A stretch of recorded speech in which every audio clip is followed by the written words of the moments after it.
Hi, everybody. I'm Dr. Randy Bach, and I'm happy to join you, or have you join me for Taxpayer Talk. And I'm the president of the Newton Taxpayers Association, and this is our July 2022 meeting. I'm meeting with you. You might see this on some other date. But I think some of the messages we have are, in a sense, not temporal. They're not necessarily fixed in time to this particular moment. July's a slow time. I think George Gershwin, summertime and the living is easy. I forget what it is, the fish are jumping and so forth. At any rate, a lot of people are out there, fishing and swimming, boating, hanging out their second or third homes, vacationing and whatnot. So it's a little bit of a downtime. We actually had a very influential guest. I'm not going to name him or her for right now, because there was a little bit of a bureaucratic snafu, and there was perhaps an overpromise and underdeliver. Hopefully that's not indicative of the person in question, but I think it was somebody on staff. So we had a guest for tonight. Unfortunately, for everybody concerned, my guest is me. So I'm going to be conversing with me, myself, and I, as Jim Carrey, I think, famously had his movie, which I think had some New England influences with the Farrelly brothers. Another story. And I brought some slides with me. I worked on them today, and because it's kind of a short notice turnaround. But so the things I want to talk about are where we are, what's important about Newton Taxpayers Association, why you should be concerned, and perhaps things you can do. But before we get to that, we want to talk about what the issues are. What are our concerns in Newton? It's easy to kind of live for the moment. There is no past, there is no future. In a sense, we're always living at that moment in the present. And but we love the past, but the future is where the present is, and where all the sum of our present moments lead to is our future. And we all have varying extensive futures. I'm getting on in age, but I want to be able to leave a reasonable future and a template for the people who are here and who are coming here and so forth. So whether they're your relatives or your neighbors or people you don't even know yet, we want to leave Newton as the Garden City, and not just the Garden City metaphorically, but in a sense a beautiful place, a place that's tended like your garden, and we show our proper concern. So the Newton Taxpayers Association, I think, is the oldest taxpayer association in the state of Massachusetts, and we are here to keep an eye on it for you, but without your support, we can't necessarily do that. So I recommend you go to our Facebook page. We have two of them, and so if you put in Newton Taxpayers Association, make sure it's Massachusetts. I think there is one in Iowa, but you can find us and contact us and leave your concerns and comments and questions. I'd be happy to deal with some of those as we go on. But anyway, so my slides are a little bit in a few different parts, so maybe I think 3 or 4 different sections, generally speaking, and maybe we'll get to them just right off the bat. So we'll maybe go back and forth if I tried to. Yeah, here we go. So this is, I'm kind of reprising our show from January.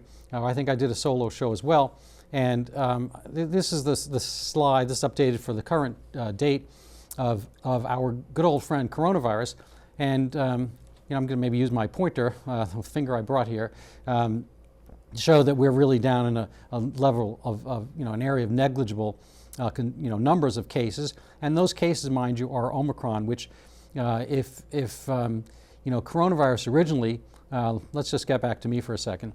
The analogy, I actually have a separate show, a weekly podcast on Facebook and YouTube and Twitter as well, but it's easy to find on Facebook. It's called Viral Conversation, and I've had some interesting guests of late, and I have when I don't have guests, I do me, but I came up with an analogy I think is reasonable for the way people still approach this. There are some people still masking outdoors, wherever, and this seems to have become what I consider, in a sense, the equivalent of the last Japanese soldier. I don't know if you've ever heard of him. He was on some island in the Philippines until 1963. He was still fighting World War II for the Imperial Japanese, which the emperor had long capitulated 20 years, almost 20 years prior.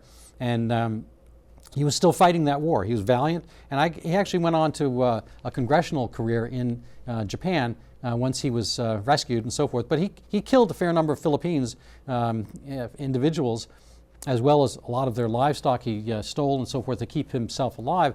So it wasn't all just a benign delusion or illusion that he was doing. There were consequences and costs. And we see the consequences and costs. I spent some time with a young relative, a nephew I don't get to see very often, over the weekend, and we were in New York City. We kind of met there. They came from the other coast. But I was shocked to know, I don't have 13-year-olds at home anymore, that he had spent the last 2 years at home. And this is not because of him, it's obviously because of the schools and so forth. And this, in a sense, was not meeting the requirements necessary for proper maturity and growth. He's not having problems. He's part of, his smart kid and so forth. And a lot of our upper kids don't necessarily feel the downward trend. I think the scores and the social neglect and so forth really was felt harder in kind of the more impoverished quadrants. Sectors of our society, and this is when, let's say in soccer, an own goal. You kicked in your own goal, you basically scored on yourself, and you're down behind as a result. The Red Sox have been booting the ball a fair amount as well lately, and it's not a good feeling, and it doesn't help you in the long run or the short. So let's just get back to the slides. I guess the analogy I was going to point out is that if COVID came in originally as a coyote or a wolf and so forth, it over time has mutated into perhaps a pit bull at a certain point, and then as time has gone on, we get milder and milder versions, and really more it's like maybe a dachshund, a schnauzer, a poodle, or whatever. So a dog can bite you, and if not your dog, you might have some risk. But over time, the deaths were really at the wolf coyote phase, and maybe a little bit more at the pit bull phase, and now at the poodle phase, we don't really see the numbers teased out, but this is amongst the elderly, and the very few deaths. We COVID test everybody in hospital, so we'll just come back to me for a second, and there's a lot of coincident cases. You see this if you actually check the data, that the United States has far more numbers of cases and far more numbers of death than countries on our kind of par economically and socially, like the United Kingdom, France, Germany, and so forth. And we test everybody who comes to the hospital. With their financial incentives to test people as they come into the hospital, and their benefits to the hospital. If somebody's in the ICU with a COVID diagnosis, they get $13,000 in cash extra from Medicare and so forth. And people have their Medicare deductibles personally forgiven if they have a COVID diagnosis. There's an impetus and incentive for both the patients and the hospitals and the treating physicians and so forth to give COVID diagnoses when in fact people might have other problems. I mentioned perhaps here, but elsewhere, I've had various elderly relative elderly relatives of friends of mine pass away during COVID era, and almost exclusively none of them would have been living even now without COVID. One friend in particular, his father was 92 and had a terminal kidney illness, kidney cancer and so forth. And when he was in the hospital, boom, they coincidentally diagnosed COVID, and he died from COVID, but it really was with. And so our numbers are very elevated, and I don't want to spend too much time on this, except that there were elements within our city and municipality, and the schools in particular, which I think really used this as a means of kind of protecting themselves or giving themselves that work at home thing. I think teachers, all things considered, would rather work from home. But I don't think students benefit from that. I think there's a social aspect, and there's things that people learn face to face. Even when I'm using the slides, I don't think I'm making my point as well as I am face to face. I'm not specifically in your living room or wherever you're watching this. So I think there's a benefit for human contact, and we all know this implicitly. So anyway, I'll just kind of breeze through some of these slides to show a little bit what I'm talking about here. So let's see. This one's hard to read, and I'll explain it to you. Basically, this is the case fatality rate. It's really, really faint, so I don't expect you to see it.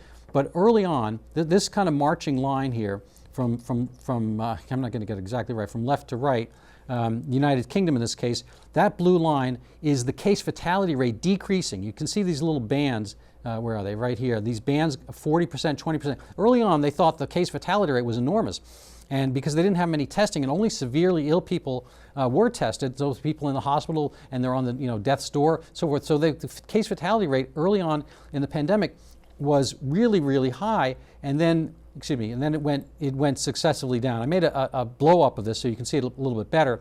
You can see the top numbers here, 40% at the time over here. As time goes on, and this one ends in September 2021, and clearly since then the numbers are down about 0.25, 0.5% case fatality rate. And that includes the most elderly and sick amongst us. And so that includes even let's get back to me for a second.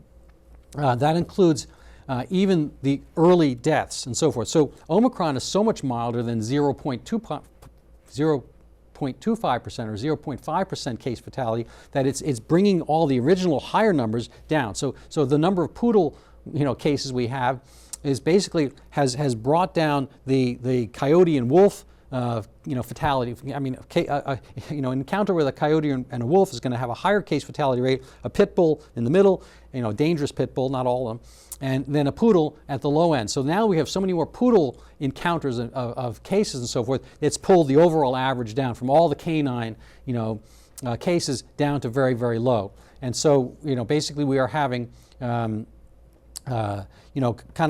basically it's mutated, just like the wolf and the coyote have mutated by our domestic efforts into pit bulls and other species and so forth, and down now to the domestic animals. So too the coronavirus, since it only can be in humans at this point, passing between us can't really knock us over that much and cause the same damage. I'm only bringing this up because I'm still seeing vestiges. I was in New York City over the weekend, and it's kind of ad hoc, which is fine. I'm happier with people doing what they want to do, and they want to choose to do this rather than mandated. They still had all these kind of very high level draconian mandates on, but they weren't really enforcing them. You wanted to go in a restaurant, nobody checked your card or anything like that. So things were pretty loose and free, but there's still groups of people, even people putting masks on their young kids and so forth. This is really counterproductive. And outdoors in general, there was never any communication.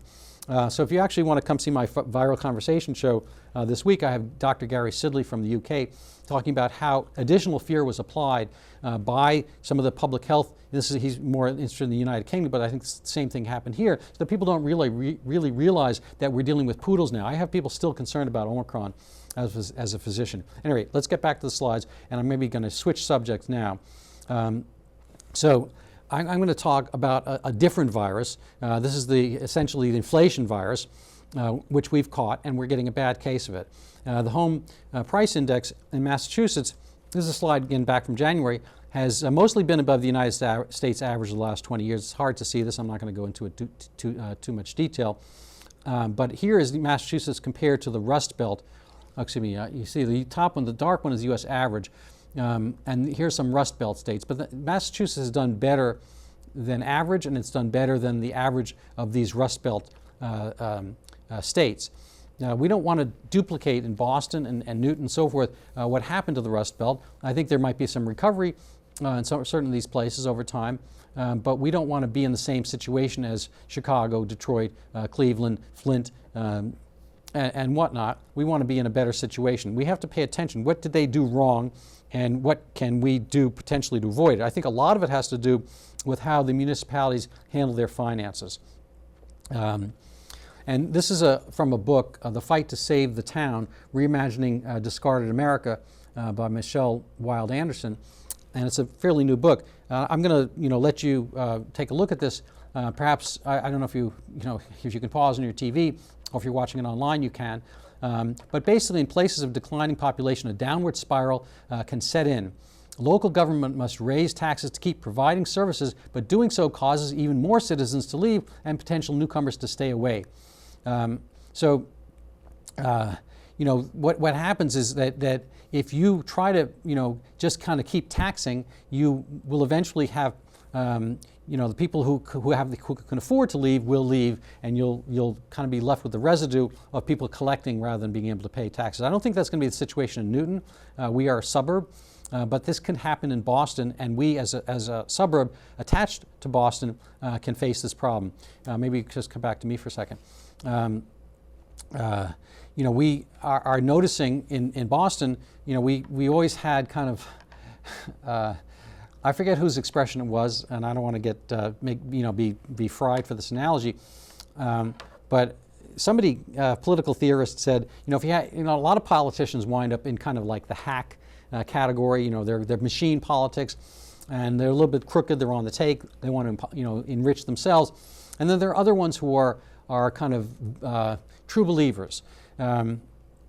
And oftentimes they're true believers in something that's wrong, and so a lot of times, sometimes those are the ones you have to worry about more. I mean, I don't think, to use an extreme example, I don't think Adolf Hitler was in it for the money. I think he was a true believer type. And Lenin, I don't think he was in it for the money. They're true believers. They have a vision, and their vision may intersect with your life to a certain extent, and Mao and whatnot. And then there are the ones who are kind of corruptocrats. And I think China, for instance, has benefited by having just kind of machine hack politicians. I think Deng Xiaoping, he might not have been the purest politician, as far as morally, whatever, but he understood that corruption is kind of a better way to move. The money filtering up to the party. The Communist Party is still there, even though they're not the same Communist Party of Mao. But lo and behold, the place did better than with the kind of the people who had this vision, which might entail taking away your rights in your life. So let's get just kind of tail off and get back to some of the points here. So what we're seeing now, this is a slide from January. I had a prediction that the rate was going to go up, and guess what? It did. Back in January, the rate was only 6% of inflation, and my little arrow pretty much has gone along with where we are. We're around 9.1% inflation. This is different categories of things going up, but the average, I guess, right now is about 9. So what happens in these times of turmoil and taxation and so forth? Well, we're seeing here, this is the areas with most net migration gains. The areas down here in the midsection, kind of the Republican belt, the red belt we might call it, are getting net population increases. There are a few elsewhere, also in the red states out west. In the Northeast, they're pretty much not the cities. The one that looks like New York City is actually Bridgeport, Connecticut. The one that looks sort of like Boston is Portland, Maine, and another one is basically Cape Cod. So not Boston. Boston has not had net migration gain that is on this list. Where are people going to, and why are they leaving? I'll leave it up to you, but I think it has a lot to do with taxation. We are about taxation. We're about keeping people responsible, trying to live within their means. What happens if you don't do that? You wind up with this map. This map's a little bit tricky to read, and I'll leave it there. Maybe I'll send a link if you're interested. But our area is net, I think, losing. Well, it's not really gaining to the same extent. I think we're somewhat on the neutral end in Boston. We've been somewhat benefited by our hospitals and education institutions and so forth. But areas do gain and lose population, and they suffer as a result when they lose. So I'm going to come up, kind of swirl to the end here with a few things that have to do with taxation in a sense and budgeting. This is a headline from March 2022. Newton schools may cut up to 74 positions amid budget shortfall, enrollment decline. I think the picture is somewhat telling. I think that's Jeffrey Fleischman, the erstwhile head of the Newton Board of Education. I apologize if I didn't get his title right. And here we see people, far away from each other wearing masks. This is endemic of the problem. Throughout this, even though there was not that much schooling going on, somehow they ran through budget. This was amongst, having fewer students and fewer responsibilities, and yet their budget went up. Go figure. This is from the article in the Globe. Newton Public Schools could cut as many 74 positions, et cetera, et cetera. This is right here. This is a comment I saw on Village 14. The news seems to have come out of the blue. It is a significant number of positions that are being cut and a very large deficit. I don't understand why Newton Public Schools could not have foreseen this large budget shortfall percolating in the last few years. I wonder. This is something we talk about all the time. Did they spend all of the COVID relief money already? I have had kids in the system, so forth. I'm sympathetic to providing sufficient funds. I think we all are. I think we all want our kids to do well in the schools. We want the schools to do well. However, the fact that we are now hearing about this for the first time seems odd, to put it nicely. So we have to pay attention. How do we do this? Well, I just noticed this. This is maybe hard to see also. This is from Village 14. This is the top things that people are interested in. a number of posts and so forth, various topics you can see from Emily Norton, Donald Trump, Bob Kraft and whatnot. There's very little here about taxation, about spending, and so forth. There are a few other topics I didn't include. Down at the bottom you see politics over here, but there's really nothing about the topics we mentioned. I don't see really much about, is there public schools even listed there? We have to, if we want to be concerned about this, we have to be concerned about it. So I recommend you go to Village 14, Newton tab. I find the Newton tab actually hard to read now that it's only online. It doesn't seem to have a really concentrated Newton section. So we may need to, build our voices up ourselves. And I'm going to make a segue here to another topic. This is, I had somebody on recently. We were talking about the topics in the schools, how things are covered in the schools. And there's been a denial across the board, across the country about critical race theory being taught in the schools. And it's always said, maybe come back to me for a second. It's always said that our schools are not teaching critical race theory, but the schools of education are using that as a framework. And so whatever topic it is being taught through that prism. They may not be actually teaching the same critical race theory they're getting in education school as they get their degrees and certificates, but it's suffused throughout the school. And I just want to bring this episode up. This is actually brought up by blogger Aidan Kearney, who blogs at tbdaily.com. And he's kind of an outrageous guy. He doesn't have much filter, but he's an intrepid reporter. So he worked on Mr. Turner, the principal of Newton North, I believe, and his own website. So these are cutouts from Mr. Turner's page. You'll finally have the resource training to battle racism in your school. He's in our school. So Henry J. Turner, and so he's basically got a course while he's collecting. I think fairly generous principal salary. He's working on change the narrative. So this is the secret formula. Pretty much like we might see infomercial land. He's got this. Never ever be afraid, etc. and so forth. So where's he encountering all this racism? Let's see. Change the narrative will contain all the tools and systems you need to help foster change in your school when it comes to race. So forth. He's basically selling Zoom calls. Recording sessions and so forth. So he's got a whole program going on the side. I'm into free enterprise and people making money and so forth. I hope he has not spent too much of his time while he's been teaching here to work on this book. But there it is, and there's Mr. Turner. You see, I used to be like you. I wanted to make a big difference. This is all from his webpage. I was a high school administrator, etc. But I had absolutely no outside support because there was a massive lack of awareness of race relations in my area. Plus, nearly everyone in my staff was white, along with the students and administrators. So this is actually one of his tweets from 2019? I can't read. 2018. Congratulations to Newton North high school teachers. Well, I mean, frankly, he doesn't look that black, but they all pretty much look white. Ethnicity, I guess people, are whatever they are. But it kind of seems sad that, he should categorize people by their skin color. I really think that is, I don't know, that's a little bit sounds like the R word to me. If you consider people by their color rather than their thoughts. Martin Luther King wanted people to be judged by the content of their character, not by the color of their skin. And I don't know, if we're going by skin color, there's some gradation here. They don't look as if they're recoiling from Mr. Turner. He doesn't look like he's recoiling from them. I imagine they're all getting along pretty well. But why is he changing the narrative? I mean, what's the deal here? What's the narrative being changed to? What's it being changed from? Were these people having a really difficult time together that they needed to, really segregate by race? I'm going to bring this up. This is a private school, and there's good and bad here. Newton Montessori School closes. The whole school closed in the wake of blackface activity with toddler. And I don't know if they reopened. It was closed indefinitely. The point here is, again, it's not necessarily CRT per se, but it's being packaged that way. They made toddlers wear blackface as part of some incident to teach them, their white privilege or whatever. But the good news is the teachers reportedly been fired. In private schools, come back to me for a second, in private schools they can be fired. I don't think we have that kind of capability and possibility within the public schools to the same extent.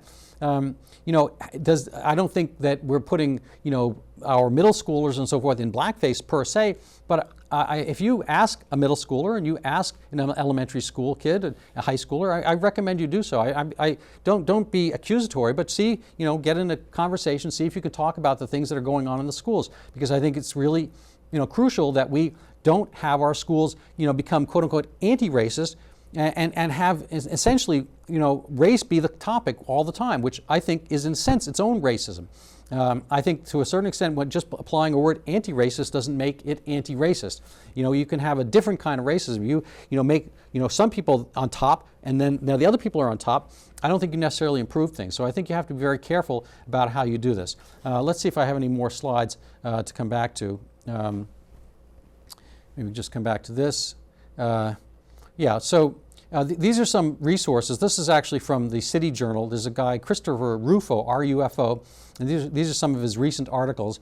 And I'm going to be winding down here. But these are some things that are happening in Philadelphia and Evanston, Skokie, which is basically Chicago's Newton. Things that are being happening in the school system to your kids. To think that it's not happening in Newton at all, I think is a mistake. This is a totally separate topic, and I'm going to probably end it right there. So let's come back to me. I'll wind up, the schools you get are the schools you get. If you have enough money to send your kid to private school, and you can do that, fine, so be it.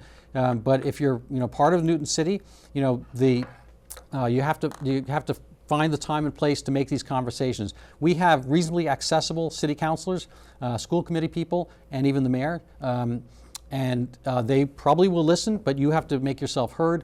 We can try to be, a voice for you and with you, but if we don't get your understanding and your voice and your financial support, then we don't really necessarily serve our purpose as well. So we're the Newton Taxpayers Association, and I would like you to come join this task and this pathway with us. And if you have any comments and questions and criticisms, please let me know. So how would I end this? We are lucky enough to live in a place where we have, kind of a republic and in part a democracy. So your voices do matter, but you have to make them matter. There are some other issues that are going on right now. It's a sidelight. It doesn't sound like taxpayer stuff, but driver's licenses are theoretically going to be issued to illegal residents. We basically use the driver's license as a means of identification for voting. A vote that is given to somebody who is not a citizen potentially dilutes your own vote. So if you want your own voice to count and your own vote to count, you have to be kind of cognizant and aware across the board. So I apologize for being kind of a downer for summertime, but at some point summertime will end. And one of my favorite songs when I was a kid in the 1960s was See You in September. So hopefully we see you before then as well. And I appreciate your time, your efforts, and your support. So please contact us at the Newton Taxpayers Association. I'm Dr. Randy Bach. And again, if you had any curiosity about my viral stuff, it's at Viral Conversation on Facebook as well. So thank you so much and have a great summer.